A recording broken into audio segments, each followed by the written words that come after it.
All right, 101 Jams. I'm your host, DJ Larry Jones, and as promised, I have the homie, Mr. Dane, Mr. Cinderfella himself. Dane, what's going on, brother? DJ Larry Jones, what's good, man? I'm blessed, man. I'm here with you, man. That's what it Uh, is. yeah, man. You know what? I want to thank you so much for taking the time out, man, and joining me here today on the show, man. There's so much I want to talk about, but for the sake of time, I gotta cram it all in there. You know what I mean? Yes, sir. Yes, sir. Yeah, man. But listen to this, man. All right, let me rewind. Take me to the beginning. I wanna hear from the beginning. You grew up in Brooklyn, right? Yeah. Fort Greene, Brooklyn. Yeah, Yeah. man. I All right, grew up in Fort Greene. Fort Greene, Shout Brooklyn. shout out to Brooklyn. Now I grew up in Harlem. You know what I mean? And to Oh, is that me, right? Okay. yeah, yeah. What And part of Harlem? Spanish Harlem, 108 between Okay. Madison Park. Yeah, Okay, yep. that's So what's up. there was nothing like the summertime in New York back in the 80s and 90s.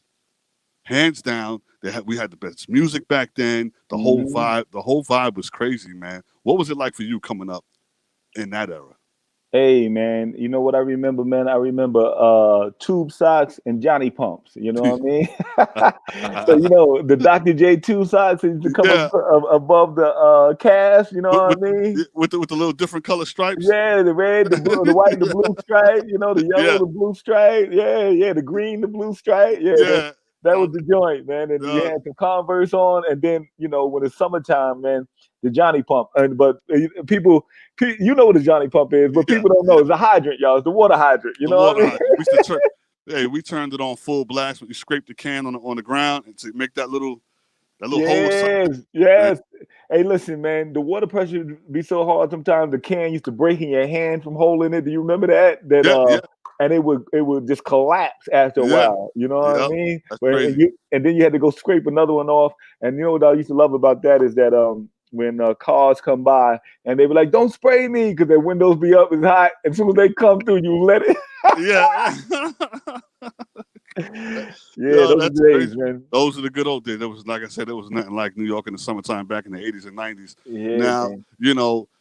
remember when they used to DJ in the park? They used to jam in the park? Yeah, man. Yeah, see, back in the days when they used to jam in the park, I think before, we went through different levels because when they used to jam in the park, it seemed like after a while in the 80s, going into the 90s, the early 90s, that's when it started dying out. You know what I mean? I Yeah. think it was like late 80s, going to the 90s. But they had this thing early on. If you had to be somebody, I know somebody to get behind the rope. That's where the DJ set was at. That's where the speakers, where the crates was at. So, and you had to definitely know somebody if you wanted to get on the microphone back in the days. Oh man, I could when I was a young cat though. I wasn't able to actually get on the mic until I turned about when I graduated high school or right before I graduated out of high school. I think I got on the mic. I was 17. You know what I mean? That's like the first time the cats gave me some love and let me get on the mic. Yeah. I was going to ask you that. Did you ever get on a mic back then? Now, Yeah, everybody was wearing Kangos and Gazelles, man. It was but crazy. the thing of it is, back in the days, though, it wasn't all when the jam because it was disco back in the days, but it also was the hustle. They used to do the hustle a lot. Because they had Yeah. what's the name of that Solid Gold Dance Fever and Solid Gold was the show. So there was like a lot of hustle shows out there back in the Right. days. When you have a partner and you're spinning them around and Uh-huh. oh man, it was incredible. But yeah, man, those days was definitely magical. That grew into what shoot we both doing now. You here on the radio, me doing other business, rapping. Still performing when I can now. Well, Right. after COVID, hopefully. Yeah, yeah. This COVID done shut everything down, man. I mean, so how you been quarantining, bro? I mean, what have you been doing during this quarantine? I know you've been doing your business, and we're gonna get into that in a minute with the Fanta cake. But Yeah. other than that, what have you been doing during this quarantine time? So yeah, when I first started quarantine, I was writing a book. You know what I mean? So about a couple of years ago, I did this affirmation Tuesday. So it was then and then talks Tuesday. So I give an affirmation, I give a quote, and I did give a short story to to reinforce the affirmation. Or how I got over. And the name of the book, or name of the book that I changed it to from those affirmations, I did 52 weeks of it. So every Tuesday. So that was my challenge for myself, because I always give myself challenges, Right. Larry Jones, you know what I mean, to do things that get me out of my comfort zone. And even though I'm a performer, you know what I mean, I don't really speak and tell people what I'm thinking inside a lot of times, you know what I mean? So that year I decided that I was going to get on every Tuesday and give people some of my insight to who I am and how I became what I am. And I call myself the great one because I believe we are all great. We're born great. And sometimes around as we move forward, we forget, or it's not reinforced, or we stop believing it, but we're all great. We just have to really just believe that and follow that path. But anyway, so I'm writing a book called Diversities of Greatness. That's the name of the book, Diversity of Greatness. So it basically gives some insight into what are, the things that might hold you back from really achieving your greatness or limiting your greatness. You know what I mean? Because everybody's greatness is different. You know what I mean? But it's about a consistency in your life in regards to how good you want to be at whatever it may be. If it would be a dad, ball player, a doctor, a son, whatever it may be. You know what I mean? So. So I was doing that, and then that's when I came across the Fanta cake. You know what I mean? And I've been doing that since that hit me. You know what I mean? That's really what I've been doing, bringing it to life. And you know what? That fanny cake is a brilliant, brilliant idea, man. It Thank you, is. man. I mean, Thank you. especially when you're welcome. When you really think about people blowing out cakes and stuff, and a little drizzle come. You know what I mean? Yeah, man. You never know. But yeah, tell them a little bit about the fanny cake. Yeah, so back in 2000, well, forever really, but I think it came to mind in 2000, mid 2000, because I went to a party and they had a cake and a birthday cake, and they blew the cake candle out, and Huh. you know some people breath are hot. They got, I was like, I never eat cake anyway, just because of that, because I'm not Right, a germaphobe for no reason, by any means, but it just didn't seem right. right, To right. eat cake after somebody blew on it, because I feel like, That drizzle, that little yeah. drizzle. Yeah. So, I went to my wife and I said, yo, I want to do something called fanny cake. I want to blow out cake candles. And she's like, that's not going to work. So I put it aside, you know what I mean? And let it go. So 2018, I was like, nah, this thing is going to work, because I went to another birthday party and I was like, nah. And then also, as you see a lot of birthdays today, people are even conscious of it. You can see them when they blow out, they look hesitant, or Yeah. they looking for a paper plate, or they waving their hand, or some people even snap it out with their finger if it's one candle. And then I see somebody even use a blow dryer, a hair blow dryer to put out the candle. So I was, and so 2018 I tried again, but had this whole big idea. It got so convoluted and everything, and so I put it aside again. So then, as I'm writing the book, my wife comes in and she's like, look, she throws her phone in my face, and I'm like, what? So it's a guy on a Zoom meeting or StreamYard or whatever they was doing, and they singing happy birthday to him. You know what I mean? And Mm. somebody's recording them, and they sing happy birthday. And as he sings happy birthday, he reaches behind his chair and he pulls out a hair blow dryer and blows out his Wow. candles. I jump up, Larry. I jump up right there. You know what I mean? I go to my computer, I pull out all my sketches, all my designs, everything, and I go to work, and I'll get my trademark and everything in order, and I just launch Fanta Cake, because I know this is the right time. No one's gonna blow on cakes anymore. It's just Right. blowing on cake candles is. I know they're gonna do different things. They're gonna have sparkle candles that go out by themselves, and they're gonna do this. But this is for, we can keep the birthday tradition still alive, because people Yeah. like to blow out cake candles, make a wish, blow out the candles, so now they can. Fanta cake. I got a whole bunch of them here. You know what I mean? I got 7 Yeah. designs. Were you able to get yours? Oh, my brother. That's it. That's Got it what's right. up. Yep. Yeah, yeah. So, and look, this one right here, I got a logo business too. I did this one with Snoop Dogg right here. I don't know if you can see it. That Yeah. Yeah. I the can see it. album cover. Yeah, the Uh huh. album cover. This is off the hook right here. So That's that's great. I'm doing that for businesses and things. So that's the thing right there. Fanta cake. I got the queen too as well. And you can fan it like that. You can fan it like that. Whatever you can do, you can fan it like that. But I think we're keeping the birthday tradition alive like this, and people really enjoy it and have fun using it as well. So Right. that's Yeah. Like I said, I think it's a brilliant idea. And the thank you, man. website is on here. It's Okay, fandacake.com. that's right. FANACAKE.com. That's So right. check it out. And I might do what I'm thinking about doing is doing some giveaways. You know what I mean? Okay. You sent me a couple, so I'll probably give about two or three of them away and keep the rest for myself. Hey, listen, man. Know what you do, man. If you can give away about three of them, and then just send me the addresses, and I'll send them out from here. All right. Okay. All right, we'll do that. We'll definitely do that. Yeah, yeah. Now, what I want you to do is take me back, man, to your humble beginnings, man. I want to know how you got your deal and how you made it out of the hood. You know what I mean? Mm-hmm. Take me back to your humble beginnings. Where did it all start for Dane and Dane, man? Fort Greene, Brooklyn, man. Well, really, it started when hip hop came into play in 1979. But I really started rapping in 1980, 79, 80, the change of the year. And I was in music and art high school in New York City. I was from Brooklyn, but the school was in uptown in Manhattan. So with that said, um, I was in art. I went there for art.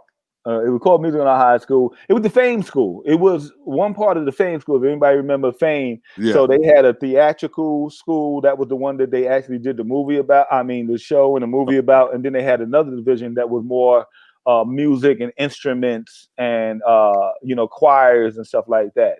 So we was on that side, but our building was the building that they used. It looked like a castle and all that type of stuff. But anyway. Mm. 1979, 1980, I'm in class with a cat named Rick Walters, and well, he's an art student too. And I think we got a substitute teacher that day. And at the time, at the time we just fooling around, just hanging out. And I knew him, but I didn't know him. It's our first year, in school for the most part, our freshman year. So he's sitting down there banging on the table, and he starts rapping, and he's rapping about playing cards, like Kenny Rogers, know when to hold, know when to fold. I'm like, hey, and I hear him rapping about the job. I'm like, that's dope. I mean, Yeah. I'm already into hip hop because they Sugar Hill Gang is already out. You know what I mean? I've heard the cassette tapes of the Furious Five, the Mm. Fantastic Five MCs, the Fearless Four, Funky Four plus one more, the Right. Treacherous Three, Love Bug, Starsky. I Oh, mean, it's yeah. cats on cassette tapes now, and no records for sale other than really, Rapper's Delight. But on cassette tapes, these are the cats. Grandmaster Flash and the Furious Five. You know what I'm saying? For Mm-hmm. the Cold Crush. All those cats. So I'm wanting to do hip hop, but I don't know where my angle is. I tried a few different things, so now I'm just mimicking rappers. Coincide through the front, you grab a girl and you do the bump, and I'm putting Right. my name in those little rhymes, but it's nothing major. So then I hear him doing this, and I'm like, yo, that's dope. And Mm. me and him, as days go on, we become closer friends because we both fashionable. I'm Mm. from Brooklyn and I'm fashionable. He's from Bronx and he's fashionable. You know what I mean? Right. He goes to shop in Simpson Street. You know where that's at Yeah. Oh uptown. yeah. Oh Yeah, yeah. you know what I mean. And I shop at Delancey Street, and that's Right. downtown. So Yeah. so we got a similar style, and that's where we connected at. And then I just start writing rhymes from there. You know what I mean? And, my first rhyme that I actually write is the second rhyme of my debut song Nightmares. And Mm. when I say I had a blind date with this girl named Anita, the fever, that's the first full rhyme I ever wrote in my life right there when I was in high school. And I wrote that in 1980, the beginning of 1980 or something like that. You know what I mean? Later on, I would write the beginning rhyme and make it a song.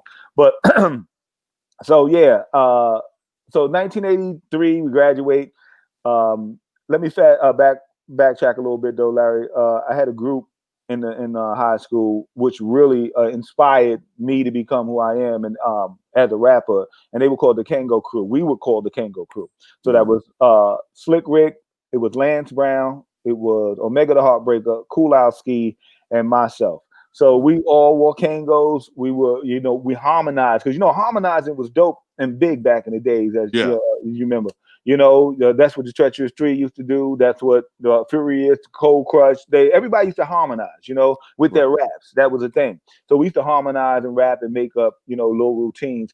And I really honed my skill, with those five guys right there in high school, writing rhymes, going back and forth, doing routines. Even though we never recorded anything, though. We never recorded anything. We didn't have no money.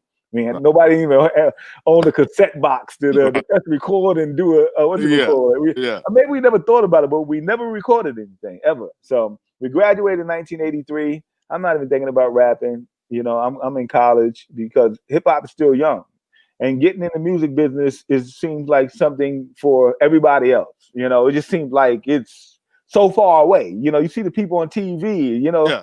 They entertainers, man. They had to know somebody do something. Yeah. You don't know how to get there. You know what I mean? I'm not even thinking about it. So 1984 rolls through, and the cassette tape Lottie Dottie drops with Mm. Dougie Fresh and Slick Rick and the Get Fresh crew.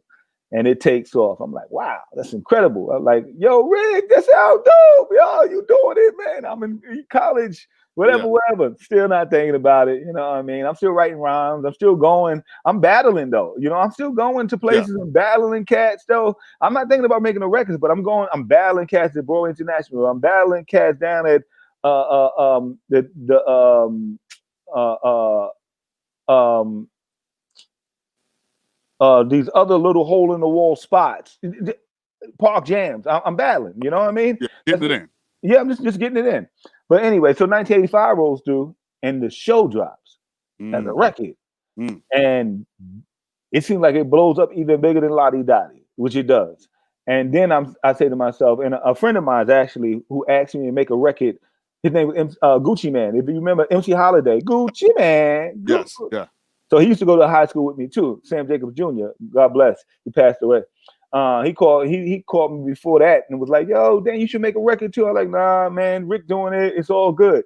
So then when the show came out, I called him. I said, "I'm ready. Let's go." And from there, I just started. So Nightmares was an idea that came from the inspiration from the Haunted House of Rock by Houdini, my favorite hip hop group.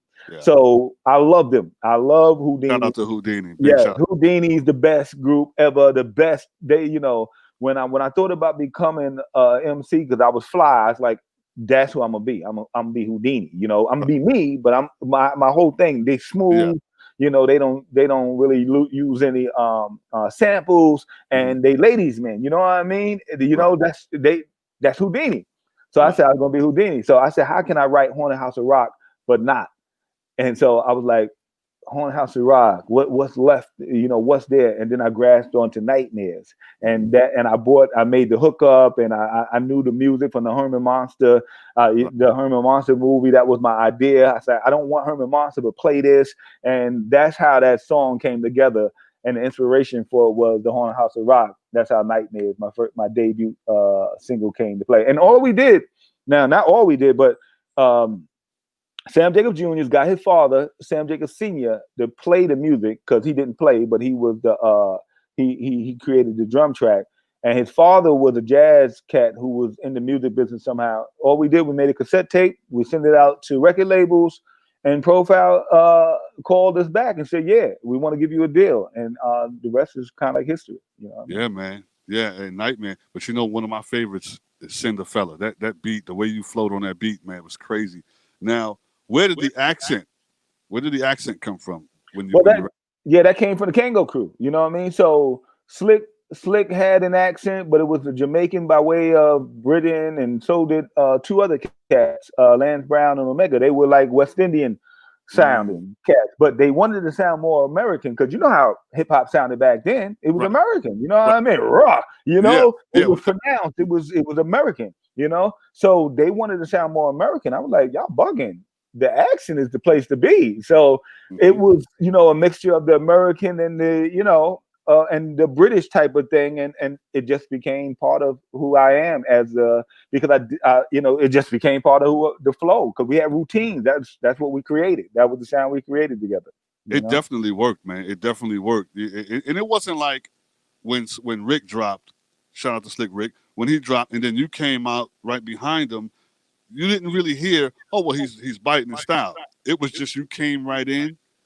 You know how you merge on the highway? You just merged right in, and took Hey, off. look, a lot of people thought I was Rick. A lot of people thought Rick was me for a Yeah, while. It was yeah, crazy for a minute, you know what I mean? yeah, So they're like, and even sometimes they're like, yo, Rick can bitch your style. I said, nah, Rick was out before me. And then they come at me like that. But see, what happened was my album came out before Rick's. Rick's came out with songs, Lottie Dottie, and the show. But then I dropped Nightmares, Delaney Street, and the album. By the time he dropped his solo album, the great adventures of Slick Rick. Great shout out to that joint too. That's a shout out to that. Big shout out to that. woo. There you gotta That, love it. that That's one of yeah, my favorite albums of all time, baby, right there. So it's yeah, man.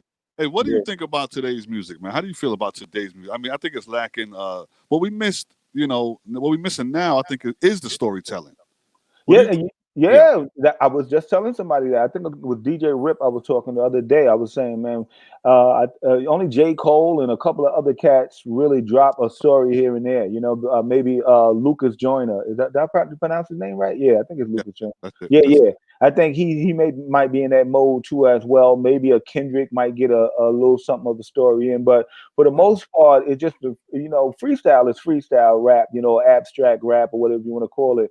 I don't at the time, everybody said it was mumbling. I didn't know what it was. Now, it's not even so much a mumbling where everybody got the same tone and sound a yeah, lot. You know what I mean? It's like everybody, I hear Bryson Tiller, and then I hear like 90 other cats that sound like Bryson Tiller.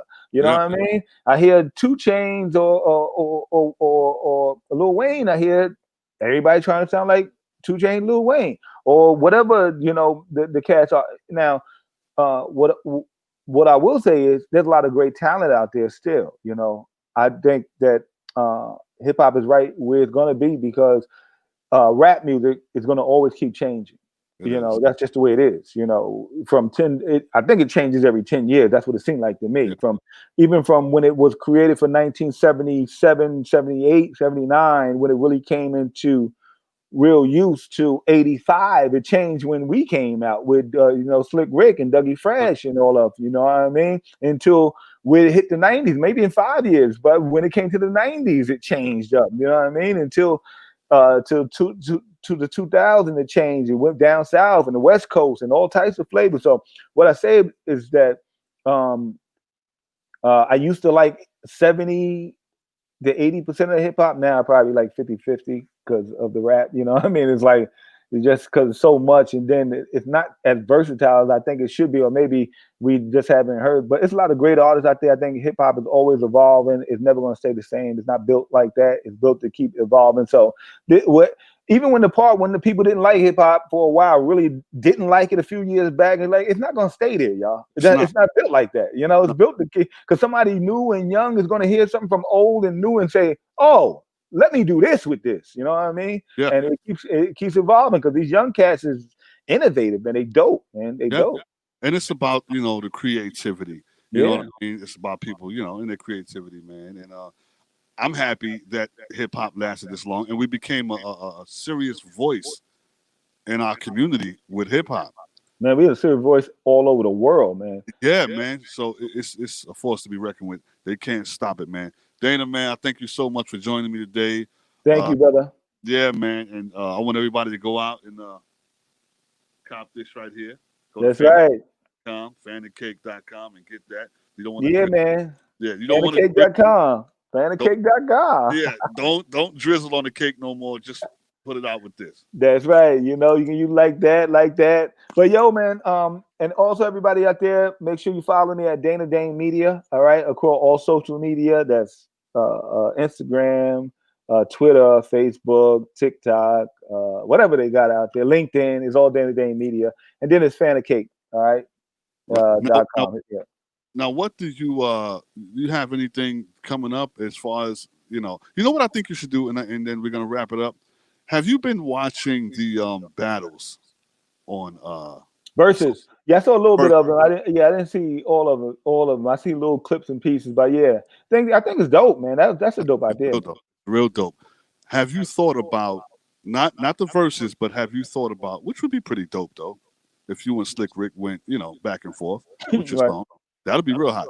Have you thought about doing a performance online? a live performance online? Yeah, I've done a little bit of it. Like we did one for Kwame's birthday party. Like when first that was like in April, we did one for Kwame's birthday party. But nah, I mean we thought about it. I just been so engulfed in this fan cake right now. I haven't had an opportunity, but I got some new music coming too as well. So I got new music out right now. Matter of fact, Nigel Stargate and Dane Greatness. We got a joint called Real MCs, another joint called Brothers, and I'll be dropping another joint in the next month or so called Yeah. So yeah, man, yeah, I think I'm gonna get back into it. And plus I'm about to move right now. So as soon as I move, I have a little bit more space. I'll set up my backdrop, then I'm gonna go in. I'm gonna do some live performances. Man, we definitely look forward to that, man. Hey, once again, I thank you so much for checking in with us today, man. DJ Larry Jones, man, continue greatness in all you do, my brother. Oh man, we didn't even talk about the health thing, man. That's what we Listen, got. yeah, let's do it. Let's do it real quick. Now, I was telling you prior to this interview about my health situation. I had a Right. heart attack, man, and I have a segment on the show called "What's in Your Diet," man. How are you taking care of yourself these days?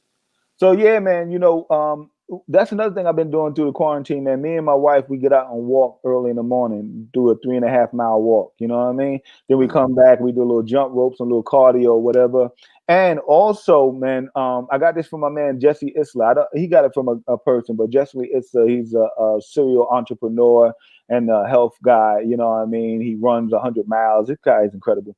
But anyway, and he got a book called Living with a Seal. Y'all should check that book out. Anyway, he put me on to not eating anything but fruit till 12 p.m. So when I wake up in the morning, 6, 5, 4 in the morning, 7 in the morning, 8 in the morning, whatever time, don't eat nothing, nothing cooked, nothing colored, anything, just fruit or raw food until 12 p.m. And after that, I eat, the thing is to try to eat more raw food than you do cooked food, but I eat whatever I eat between 12 and 8. And then at 8, I don't eat no more. I shut it down. No liquor, no wine, just Right. water. But I had some fruit though too, still after Right. 8. But no cooked food and no meals or things of that sort. So that's what I do to keep my energy, my health in the right way. And even with that, you got to work out, man. You got to put some Gotta time work. in that cardio, man. You got to do even if 10 or 15 minutes a Yeah. day or every other day. You got to put some work in for your cardio, Yeah, man. something. You got to do something. But you know what, man? You feel a lot better when you change your diet. I Yeah, mean, man. bro, let me tell you. I used to have the burger, right? I used to get the fried burger, right? About that thick. The meat would be about that thick, and it would be medium rare, so it'd be red in the middle. And then I would have them put a fried egg on top of the burger with the yolk oozing out of it, Yeah, I like that. bro. You know, a couple of years later, heart attack. So Yeah. I had to change everything. Now I'm vegan. You know what I mean? I really Oh, don't eat. word. Yeah, so I'm vegan. I'm lifting. I don't have that bulk on me anymore. I don't feel weighted down. So I feel good, man. And I encourage everybody to at least change the diet and try it one time. Just try it for about a week. Let me know Yeah. how you feel, man. And I'm a half a vegan because my wife is a vegan. So yeah, yeah. hey, look, yo, I made this vegan lasagna though, man. That's incredible, man. If you Oh like a yeah, lasagna, man, I forgot the name of it, but it's made out of almond. The pasta is made out of almond flour, and then right, the ricotta is vegan. The Everything is vegan except for you got to put one egg in the ricotta. You don't have to though. You know right. what I mean? You can leave that out. And everything else, I got the crumbled meat that's vegan. You gotta try it out, man. I'm Dope. gonna try it, man. Hey, we definitely gotta talk more, man. Yeah, Uh, man. you got to get my number, man, and Okay. call me up. You know how to get it from, Yeah. We'll connect with the peoples and we'll make it happen. Yeah, we'll make it happen. Yeah, definitely, All man. right. Hey, man, it's good seeing you. Good talking to you, brother. All right. Much love, DJ Larry Jones. Full circle. All right, bro. Respect.